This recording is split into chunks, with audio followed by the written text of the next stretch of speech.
Thank you, Mr. Chairman. Thanks to each of you for being here today.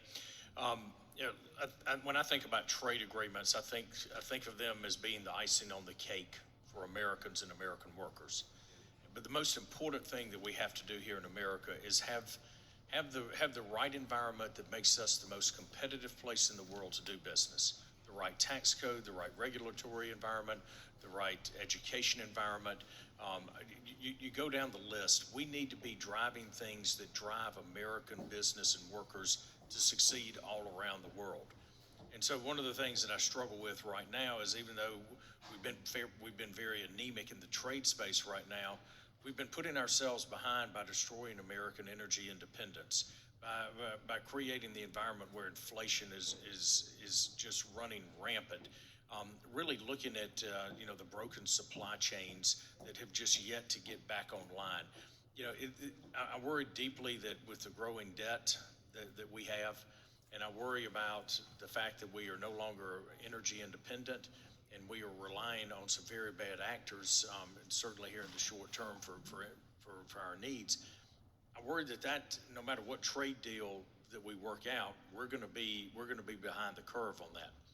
So I think it's incumbent upon Congress to make sure that we put the policies in place that make America the most competitive place in the world to do business.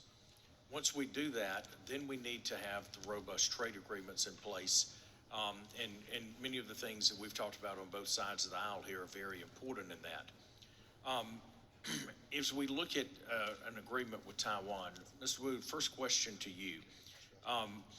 China is Taiwan's largest trading partner with about $100 billion worth of trade. What are the things there that we as Americans should look to be competitive in and take market share away from China and bring it here to the U.S.? Give me a couple of sectors real quickly that we should be competing in there. Where are the opportunities for Americans? I know ag is a big one. I'm gonna get to that in a second. But what are other opportunities there for American business and companies? So, thank you, Congressman, for the question. Just to make sure I'm answering correctly, where should we be looking to displace Chinese imports in the Taiwanese market? Yes. So let me touch on it. And I think it's not just about the exports, it's also about displacing, right, Taiwanese firms choosing to invest their capital in the United States as opposed to mainland China. I'd highlight three for you. Obviously, high tech on semiconductors, and the electronic supply chain and the manufacturing that's there. On renewable technologies, which I alluded to earlier, which is very important also in your state in terms of batteries and the rest of the renewable technologies. And then the last I would say is on biotech, pharmaceuticals, and so forth. Taiwanese firms are looking to the mainland. We are extremely competitive in that area. These are all areas we can be working on, and these are high wage growth areas that support America. On the biotech, would you agree that when we do a trade agreement with Taiwan, that the intellectual property protections and those be incredibly strong for the U.S.? Absolutely. And there should never be an opportunity to erode that and give that away to other countries. Absolutely. And as I highlighted in my written testimony, not just the laws themselves, but enforcement and specifically increasing criminal enforcement against economic espionage. All right, thank you, Mr. Wu.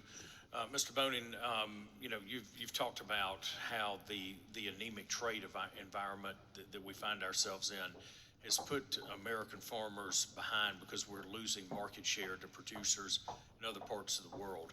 How important it is, not just with Taiwan, but around the world, that we become incredibly active in trade negotiations and start taking market share back and growing our markets. Thank you for the question, Congressman, and I mentioned that a little bit in my opening statement. It's critically important for American agriculture.